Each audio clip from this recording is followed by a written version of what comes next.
வணக்கம். Welcome to my channel. Bharat karma healing centre சார்பாக ஜோதிடர் நல்ல பிரம்மா பேசுகின்றேன். தற்பொழுது நாம் மார்ச் மாத ராசி பலன்களை காணவிருக்கின்றோம். முதலில் இந்த மார்ச் மாதத்தில் கிரக நிலைகள் எவ்வாறு இருக்கிறது என்பதை காணலாம். முதலில் ஆண்டுகோள்கள். ஆண்டுகோள்களை எடுத்தவரை பார்க்கின்ற பொழுது ஒரு ராசியிலே 2.5 வருடங்கள் இருக்கக்கூடிய சனீஸ்வர பகவான் தனுசிலே காலபுருஷ தத்துவத்தின் அடிப்படையிலே 9ஆம் இடமான பாக்கியஸ்தானத்தில் காலபுருஷ தத்துவத்திற்கு அமர்ந்திருக்கிறார். தனுசு என்பது குருவோடைய வீடு. ஒரு முழு சுபரோடைய வீட்டில் அமர்ந்திருக்கின்ற சனீஸ்வர பகவான் இந்த மார்ச் மாதம் 7ஆம் தேதி முதல் கேதுவோடு சேர்க்கை பெறுகின்றார். மார்ச் மாதம் 7ஆம் தேதி அன்று திருக்கணிதத்தின் அடிப்படையிலே ராகு கேது பயிற்சிகள் ஏற்படுகின்றது. அவற்றின் அடிப்படையிலே பார்க்கின்ற பொழுது கடகத்தில் இருக்கின்ற ராகுவாகப்பட்டவர் மிதுனத்திற்கும், மகரத்தில் இருக்கின்ற கேதுவாகப்பட்டவர் தனுசுக்கும் பயிற்சி ஆகிறார்கள். அப்படி பார்க்கின்ற பொழுது 2.5 வருடங்கள் அமர்ந்திருக்கின்ற சனீஸ்வர பகவான் தற்பொழுது இந்த மார்ச் மாதத்தில் கேதுவோடு சேர்க்கை பெறுகிறார்.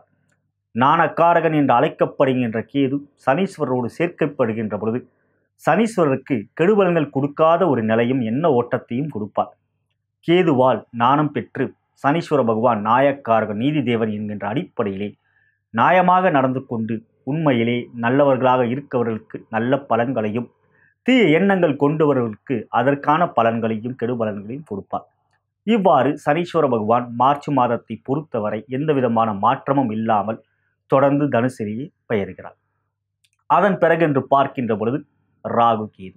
ஒரு ராசியிலே 1.5 வருடங்கள் இருக்கக்கூடிய ராகு கேதுவாகப்பட்டவர்கள் இந்த மார்ச் மாதம் 7ஆம் தேதி முதல் பயிற்சியாகின்றார்கள். நான் ஏற்கனவே அதை கூறியிருக்கின்றேன்.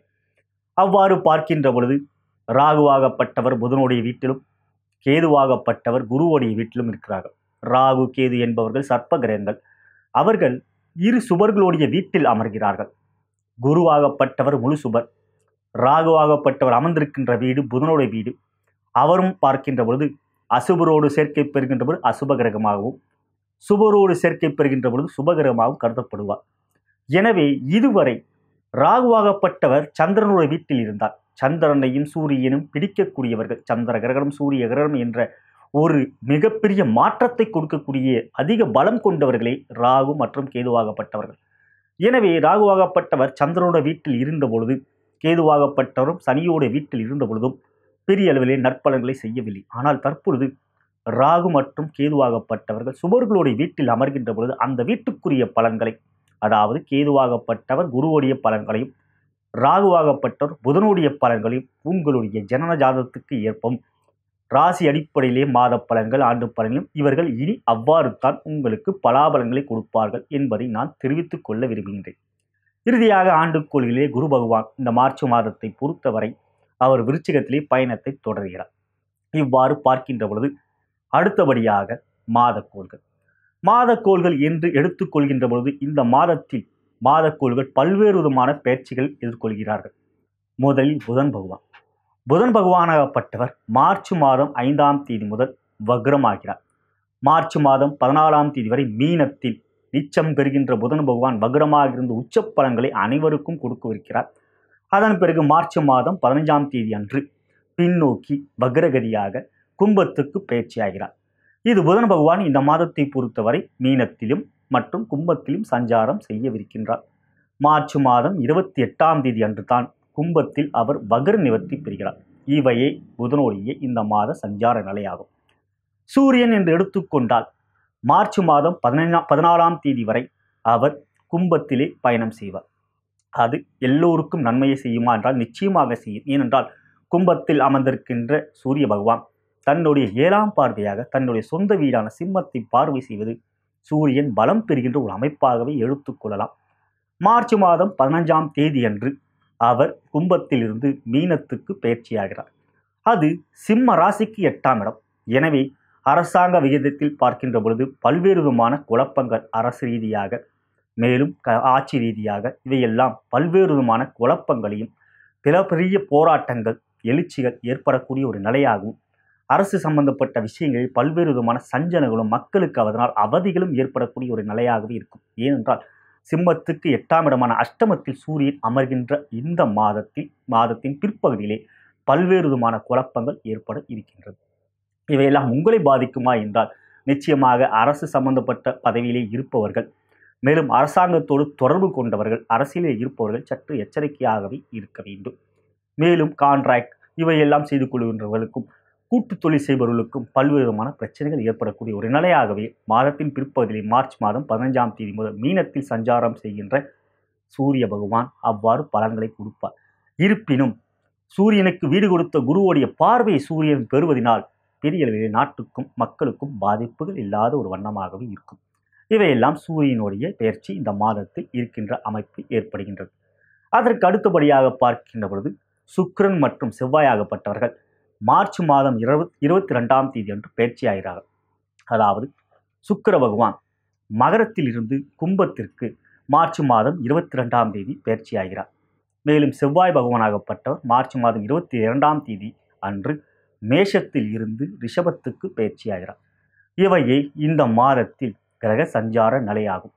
இவற்றின் அடிப்படையிலும் சந்திரனை ஏன் நாம் முக்கியத்துவமாக எடுத்துக்கொள்கின்றார்? நான் இதுவரை கூறியதெல்லாம் ஆண்டுக்கோள்கள், மாதக்கோள்கள் அடிப்படையில் பயிற்சி. ஆனால் சந்திரனாகப்பட்டவர் 2½ நாள் வரை மட்டுமே ஒரு ராசியில் இருப்பார். ஒரு மாதத்தில் அனைத்து ராசியிலும் அவர் பயணம் செய்து விடுவார். ஆகையால் தான் சந்திரனுக்கு மிகவும் முக்கியத்துவம் கொடுத்து அவரவர் லக்ன அடிப்படையிலே பலன்களை பார்க்காமல் ராசி அடிப்படையில் பலன்களை பார்ப்பதற்கு முக்கியத்துவம் தருகின்றோம். இவையைத்தான் ராசி பலன்களே மாத பலன்கள், வார பலன்கள், தினப்பலன்கள் மற்றும் ஆண்டு பலன்கள். இவ்வாறு இருக்கின்ற பட்சத்தில் இனி நாம் எவ்வாறு எந்தெந்த ராசிக்கு பலன்கள் இருக்கும் என்பதை காணலாம். தற்பொழுது நாம் மதிப்பிற்குரிய கடக ராசி அன்பர்களுக்கான மார்ச் மாத கோச்சார பலன்களை காணவிருக்கின்றோம். இந்த மாதம் உங்களுக்கு ஒரு அற்புதமான ராஜயோகத்தை கொடுக்கக்கூடிய மாதமாகவே எடுத்துக்கொள்ளலாம். ஏனென்றால் 5இல் குரு, 6இல் சனி என்று யோகமான நிலை இருந்தாலும் ராசியிலே ராகுவும் 7இலே கேதுவும் இருந்து மனதிலே எந்த விதமான ஒரு திருப்தியின்மை கொடுத்து வந்தார். எல்லாவற்றிலும் ஒரு குழப்பத்தை ராகு பகவான் கொடுத்து வந்தார். ஏனென்றால் உங்களுடைய ராசியாதிபதி செவ்வாய், உங்களுடைய ராசிக்கு யோக கிரகம் என்று பார்க்கின்ற பொழுது முதன்மையான யோக கிரகம் செவ்வாய் பகவான், அதற்கு பிறகு குரு பகவான். இவ்வாறு பார்க்கின்ற பொழுது எப்பொழுதும் ராகுவும் கேதுவும் சந்திரனையும் சூரியனும் வெறுக்கக்கூடியவர்கள். சூரிய கிரகணம், சந்திர கிரகம் என்று வந்துருக்கு.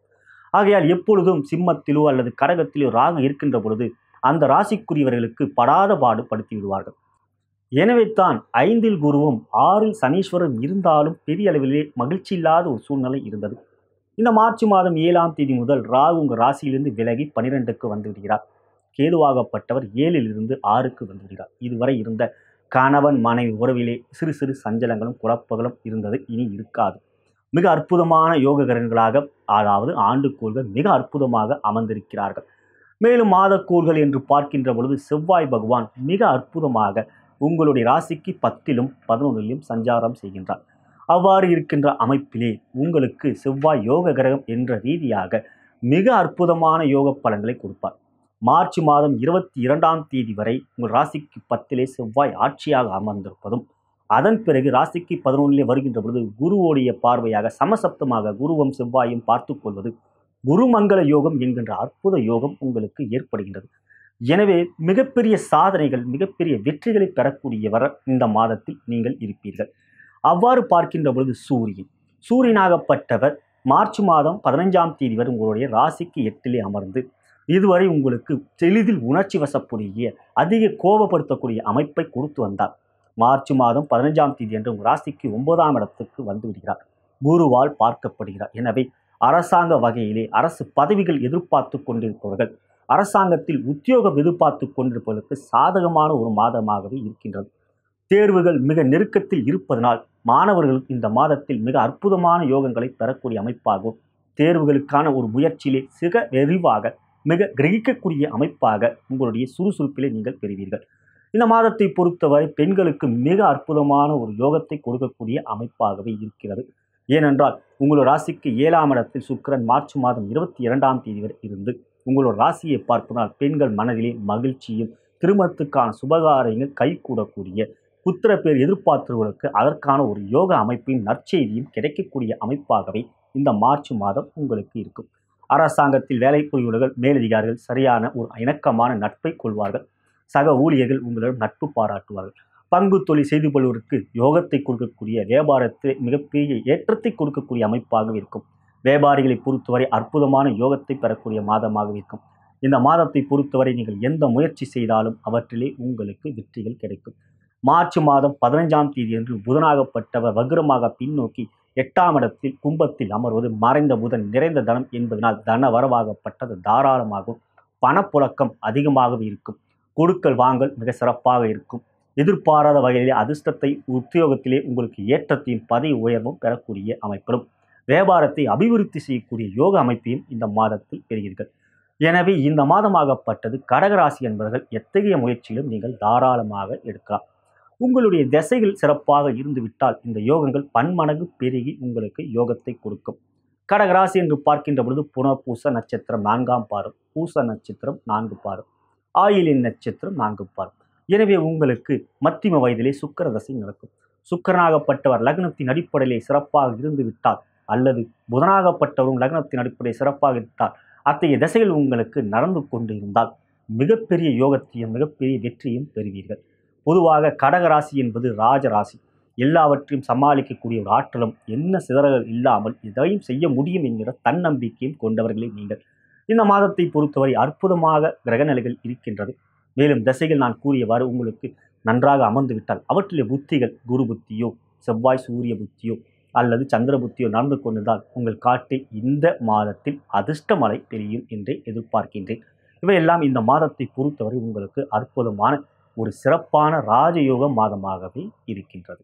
இந்த மாதத்தில் சந்திராசிரம நாட்கள் என்று பார்க்கின்ற பொழுது 5/3/2019 இரவு 1:45 மணி முதல் 7/3/2019 காலை 8:30 மணி வரை சந்திராசிரம நாட்கள். அத்தகைய நாட்களிலே சற்று எச்சரிக்கையாக இருக்கும்படி கேட்டுக்கொள்கின்றேன்.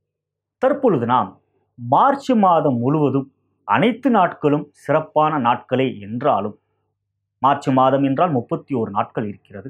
அனைத்து நாட்களும் சிறப்பான நாட்கள், மேலும் வெற்றிகரமான நாட்களாக இருந்தாலும் இந்த மார்ச் மாதத்தை பொறுத்தவரை 6 நாட்கள் மிக விசேஷமான ஒரு இறை வழிபாட்டுக்குரிய நாட்களாக நாம் எடுத்துக்கொள்ளலாம்.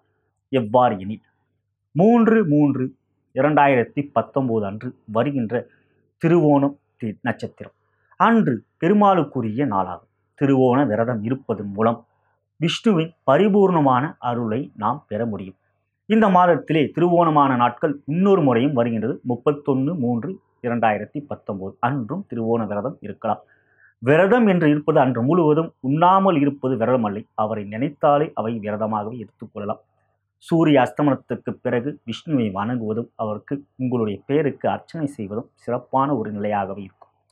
அதன் பிறகு என்று பார்க்கின்ற பொழுது 4/3/2019 மாசி மாதத்தில் வருகின்ற சிவராத்திரி ஆகப்பட்டதே மகா சிவராத்திரி. மிக விசேஷமான நாள். ஆண்டில் ஒருமுறை வருகின்ற மகா சிவராத்திரி அன்று சிவபெருமானை வணங்குவதும், அன்று அவருக்கு நடக்கின்ற அபிஷேகத்தில் கலந்து கொள்வதும் மிகப்பெரிய புண்ணியங்கள் எல்லாம் உங்களுக்கு கிடைக்கப்பெறும். எனவே மகா சிவராத்திரி அன்று நந்தி பெருமானையும் சிவபெருமானையும் வணங்கிவிட்டு வருவது மிக மிக நல்ல பலன்கள் உங்களுக்கு கிடைக்கும். 6/3/2019 அமாவாசை. அமாவாசை அன்று முன்னோர்களுக்கும் பித்ருக்களுக்கும் மூதாதையர்களுக்கும் வணங்குவதும், அவர்களுக்கு படையல் படைப்பதும், காகத்திற்கு அன்னம் வைப்பதும் உங்களுக்கு மிகப்பெரிய நன்மைகளும், உங்களுடைய பாவங்கள் எல்லாம் கரைந்து புண்ணியங்கள் அதிகமாக ஆகக்கூடிய நாளைத்தான் அமாவாசை. அவற்றை நீங்கள் சரியாக பயன்படுத்தி அந்த நாளிலே முன்னோர்களையும் பித்ருக்களையும் வணங்கிவிட்டு வாருங்கள். அதன் பிறகென்று பார்க்கின்ற பொழுது 12/3/2019 மிக மிக விசேஷமான நாளாக இந்த மாதத்தில் வருகிறது. எப்படி எனில் செவ்வாய்க்கிழமை, அதாவது 12/3/2019 செவ்வாய்க்கிழமை அன்றே ஷஷ்டி திதி வருகின்றது. அதாவது செவ்வாய் பகவானுடைய அதிக்கடவுள் அதி தேவதை யார் என்றால் முருகப்பெருமான். செவ்வாய் பலம் பெற வேண்டுமெனில் முருகப்பெருமானை வணங்கி வந்தாலே மிக மிக நல்ல பலன்கள் செவ்வாய் பகவானால் உங்களுக்கு ஏற்படும். தைரியம், துணிச்சல், தன்னம்பிக்கை, விடாமுயற்சி, வைராக்கியம் மேலோங்கும். இங்கு 12/3/2019 செவ்வாய்க்கிழமை அன்று முருகனுக்கு உகந்த திதியான சஷ்டி, மேலும் முருகனுக்கு உகந்த நட்சத்திரமான கார்த்திகை. எனவே கார்த்திகை விரதம் இருப்பது அல்லது சஷ்டி விரதம் இருப்பது 12/3 நீங்கள் செய்து வந்தால் செவ்வாய் பகவானுடைய முருகப்பெருமானுடைய பரிபூர்ணமான அருள் பெற்று மிகப்பெரிய வெற்றியெல்லாம் நீங்கள் பெறுவீர்கள். அதன் பிறகு என்று பார்க்கின்ற பொழுது 20/3 பௌர்ணமி. பௌர்ணமி அன்று சந்திர பகவானை வணங்குவதனால் மனதிலே தைரியம் மேலோங்கும். அவற்றை நீங்கள் சந்திர தரிசனம் செய்வது நல்லது.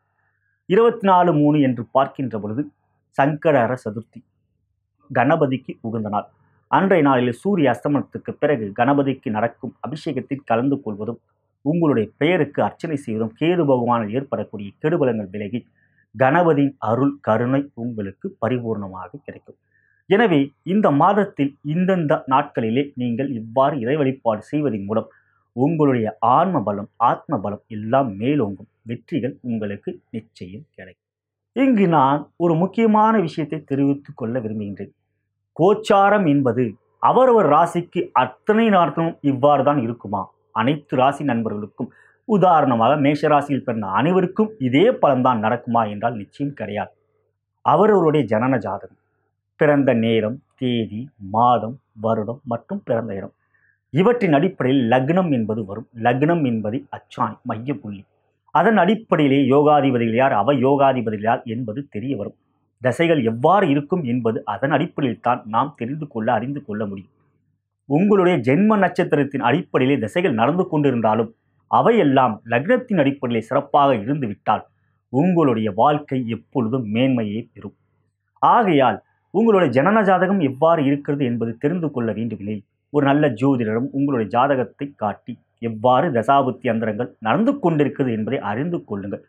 அவ்வாறு தெரிந்து கொள்கின்ற பட்சத்தில் எத்தகைய பிரச்சனைகள் இருந்தாலும் அவற்றுக்குரிய பரிகாரங்களை செய்வதற்கு எவ்வாறு என்பதை அந்த ஜோதிடர் உங்களுக்கு தெரிவிப்பார். நீங்கள் என்னை தொடர்பு கொண்டாலும் நானும் உங்களுடைய ஜாதகத்தை கணித்து ஆராய்ந்து எவ்வாறு இறை வழிபாடு செய்ய வேண்டும், மந்திரம், எந்திரம், தந்திரம் இவையெல்லாம் எவை உங்களுக்கு உகந்தது என்பதை எடுத்து கூறுவேன். என்னை தொடர்பு கொள்ள விரும்பும் பட்சத்தில் கீழே இருக்கின்ற அலைபேசி எண்ணிலே என்னை அழைக்கலாம். மேலும் வாட்ஸ்அப்லையும் ஸ்கைப்பிலையும் என்னை நீங்கள் தொடர்பு கொள்ளலாம். வெளியூரில் இருக்கும் நண்பர்கள் வீடியோ சேட் மூலியமாக, வாய்ஸ் சேட் மூலியமாக உங்களுடைய பலன்களை அறிந்து கொள்ளலாம். உள்ளூரில் இருக்கும் நண்பர்கள் நேரடியாக என்னுடைய அலுவலகத்துக்கு வந்து உங்களுடைய பலாபலன்களையும் நீங்கள் தெரிந்து கொள்ள முடியும். எனவே தகுந்த ஒரு அப்பாயின்மெண்ட் முன்பதிவு நீங்கள் செய்து கொண்டு என்னை நீங்கள் நேரிலே அணுகலாம் அல்லது அலைபேசி மூலமாக உங்களுடைய பலன்களை தெரிந்து கொள்ளலாம். நான் வணங்கும் குருமார்களும் சித்தர்மார்களும், நான் வணங்கும் பார்வதி தேவியும் சிவபெருமானும் இந்த மார்ச் மாதத்தில் உங்களுக்கு எல்லா விதமான மேன்மைகளையும் நன்மைகளையும் சந்தோஷத்தையும் வெற்றியையும் யோகத்தையும் தருவார்கள் என்று கூறி விடைபெறுகிறேன். நன்றி, வணக்கம்.